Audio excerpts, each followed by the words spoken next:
మీనాక్షి కూడా తక్కువది కాదండి. అత్తాకోడళ్ళిద్దరూ కలిసి ఏదో చాలా పెద్ద ప్లానే చేసుంటారు మేడం. ఎందుకైనా మంచిది, రాత్రిపూట పడుకునేటప్పుడు తలుపు గట్టిగా లాక్ చేసుకుని పడుకోండి. నాకు తెలిసి వాళ్ళు మాత్రం మిమ్మల్ని సంతోషంగా సాగనంపటానికి రాలేదు మేడం. ఒకవేళ అంతలా సాగనంపాలనుకుంటే మిమ్మల్ని కాటికి సాగనంపుతారు తప్ప ఫ్లైట్కి మాత్రం పంపించరు మేడం. ఇదైతే కన్ఫర్మ్. జ్యూస్ తాగండి మేడం.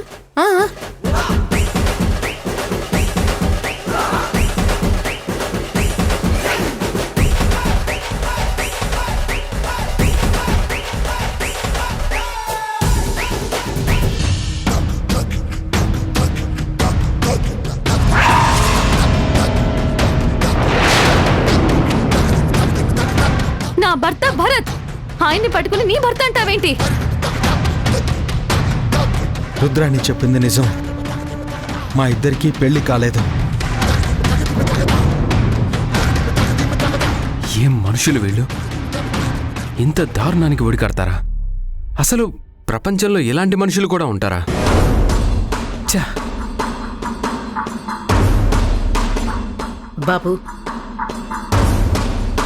ఎందుకొచ్చారు? ఏం పని? నీతో కాసేపు మాట్లాడాలి. ఏం మాట్లాడతారండి? మళ్ళీ పాపని తీసుకొచ్చి నా చేతుల్లో పెట్టి, చూసావా బాబు, నువ్వెత్తుకోగానే ఏడుపు ఆపేసింది. నీకు తనకి మధ్య రక్త సంబంధం ఉంది కాబట్టే ఆ పాప నీకు దగ్గరైంది అని అంటారు. అంతేనా? చాలండి, ఇంతకు ముందే ఇలాంటి డ్రామాలు ఆడారు. నేనొకసారి మోసపోయాను. ఒక మనిషిని ఒక్కసారే మోసం చేయగలుగుతారు, కానీ పదే పదే మోసం చేయలేరు. చేసిన డ్రామాలు చాలు, బయటికెళ్ళండి. మిమ్మల్ని కేవలం ఇక్కడ 24 గంటలు ఉండడానికి మాత్రమే అవకాశం ఇచ్చాను. చంద్రిక అన్నట్టు మేము వెళ్ళేటప్పుడు దగ్గరుండి సెండ్ ఆఫ్ ఇచ్చి మీ దారిని మీరు వెళ్ళిపోండి. అంతే తప్ప అనవసరంగా నాతో మాట్లాడి నా మైండ్ని డిస్టర్బ్ చేయాలని మాత్రం చూడకండి. ప్లీజ్ బయటికి వెళ్ళండి. జరిగిన సిచ్యుయేషన్స్, నీకెదురైన అనుభవాలు, నేను చంద్రిక నిన్ను మోసం చేశావని ప్రూవ్ అవుతున్నాయి బాబు. కాబట్టి ఇప్పుడు మేమేం చెప్పినా నువ్వు వినవు, నాకు తెలుసు.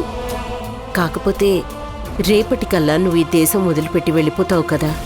ఆ తర్వాత మళ్ళీ నిన్ను చూసుకునే అవకాశం ఉంటుందో లేదో అని ఆఖరిసారి చూసుకుని పోదామని వచ్చాను.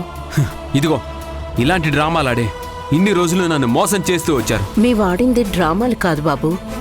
ఆ విషయం నీకిప్పుడు కాకపోయినా తర్వాత అయినా తెలుస్తుంది. ఆ నిజం తెలిసిన రోజు మమ్మల్ని వెతుక్కుంటూ నువ్వే వస్తావు. ఆ నమ్మకం మాకుంది. నాకు తెలుసండి, మీరు ఇలాంటి మాటలే మాట్లాడతారని నాకు తెలుసు. కానీ ఇకపైన మీరు ఏం చెప్పినా నేను వినే పరిస్థితుల్లో లేను.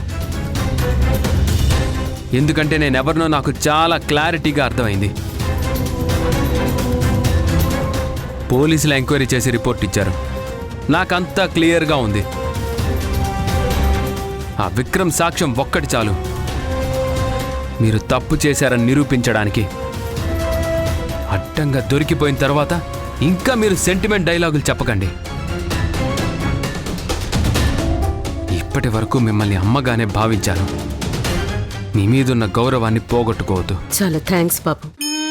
ఇంత జరిగినా నన్ను అమ్మ అని అనుకున్నావు కదా, అది చాలు. ఓకే, అమ్మగాని నీకు మంచి జరగాలి, అన్యాయం జరగకూడదు అనే ఒకే ఒక ఆలోచనతోటి నిన్ను చూసిపోదామని వచ్చాను. ఈరోజు రుద్రాన్ని గెలిచుండొచ్చు, మేం ఓడిపోయి ఉండొచ్చు, కానీ ఏదో ఒక రోజు నిజం మాత్రం నీకు తెలుస్తుంది. ఎందుకంటే నిజాన్ని మార్చటం ఎవరి వల్ల కాదు, అది ఏ రోజుకైనా బయటపడిపోతుంది. కానీ నువ్వు నిజం తెలుసుకున్న తర్వాత అందరికీ దూరంగా వెళ్ళిపోయి ఉంటావు. నీ పక్కన నా అని చెప్పుకోటానికి ఎవ్వరూ ఉండరు. నీ మనసులో బాధ పంచుకోటానికి ఆత్మీయులని వాళ్ళు ఎవ్వరూ ఉండరు. నువ్వు ఒంటరివైపోతావు. ఆ క్షణం నువ్వు పడి మానసిక క్షోభ ఎలా ఉంటుందో నేను ఊహించగలను. కాబట్టి నిన్నొకసారి చూసిపోదామని వచ్చాను. నువ్వు నన్ను, చంద్రికని ఎన్ని మాటలన్నా నీ మీద కోపం రావట్లేదు బాబు. నీ మీద జాలి వేస్తోంది. ఎందుకంటే నీకు గతం గుర్తుకు లేకపోవడం అనేది ఒక శాపం. ఆ గతం గుర్తుకు వచ్చుండుంటే నువ్వీరోజు ఇలా మాట్లాడి ఉండేవాడివి కాదు. కాని కాలం ఎప్పుడూ ఒకేలాగా ఉండదు, మారుతూ ఉంటుంది. ఈరోజు ఎంత ప్రయత్నించినా గుర్తుకు రాని గతం ఏదో ఒక రోజు నీకు జ్ఞాపకం వస్తుంది. ఆ రోజు నీ పక్కన ఉన్న రుద్రాణి నీ భార్య కాదు, నీకు శత్రువు అన్న విషయం నీకు అర్థం అవుతుంది. ఆ రోజు మమ్మల్ని చూద్దామన్నా గాని రాలేనంత దూరంగా ఉండిపోతావు. నీ గతం గుర్తుకు వచ్చాక ఇదిగో నీ కూతురు నీకు గుర్తుకొస్తుంది. నిన్ను కన్న నేను గుర్తుకొస్తాను. నువ్వు జీవితం పంచుకున్న చంద్రిక గుర్తుకొస్తుంది. ఆ రోజు వెళ్లే ముందు ఈ అమ్మ నా బిడ్డను తీసుకొచ్చి నా చేతికిస్తే నేను కాదని దూరంగా పంపించేశానే అని ఖచ్చితంగా బాధపడతావు. ఇదిగో బాబు, మళ్ళీ నీకు ఇలాంటి అవకాశం వస్తుందో లేదో నాకు తెలీదు. ఆఖరిసారిగా నువ్వు కన్న నీ బిడ్డనెత్తుకో. నేను కన్న నా బిడ్డవైన నిన్ను నేను నా తనివి తీరా చూసుకుంటాను. ఈ ఒక్క అవకాశం ఇవ్వు. మళ్ళీ నేను నిన్నెప్పుడూ డిస్టర్బ్ చేయను.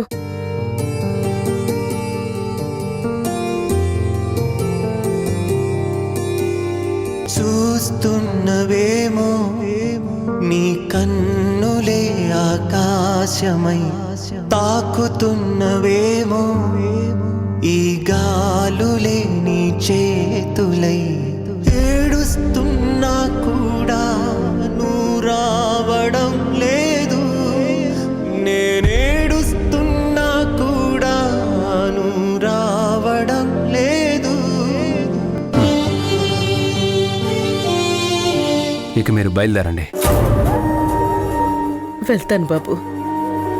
వెళ్ళే ముందు నన్ను ఒక్కసారి అమ్మా అని పిలుస్తావా? ప్లీజ్, ఇలాంటి ఎమోషనల్ డైలాగ్స్, సెంటిమెంట్ డైలాగులు నా దగ్గర చెప్పకండి. ఇలా మాట్లాడతారని తెలిసి మిమ్మల్ని నేను దూరం పెట్టాను. దయచేసి ఇంకా నన్ను బాధ పెట్టద్దు. ప్లీజ్ బయటికి వెళ్ళిపోండి. అలాగే బాబు, వెళ్ళిపోతాను.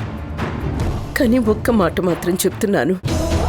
ఏ రోజైనా సరే నీకు నేను గుర్తొచ్చినా, పాప గుర్తొచ్చినా, చంద్రిక గుర్తుకొచ్చినా ఆ రోజు ఇలా మాట్లాడేశానే, మళ్ళీ ఏ మొహం పెట్టుకుని వాళ్ళతో మాట్లాడాలని మాత్రం ఆలోచించుకు బాబు. ఎందుకంటే నీ మీద మాకెప్పుడూ కోపం ఉండదు. నీ పరిస్థితిని చూసి జాలి పడుతున్నామే తప్ప నిన్నెప్పుడూ కూడా మేం తప్పుగా అనుకోము. నీకే రోజు మమ్మల్ని చూడాలనిపించినా నిర్మోహమాటంగా మాకు ఫోన్ చేయి.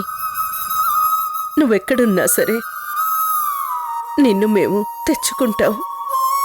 అర్థమైందా? వస్తాను బాబు.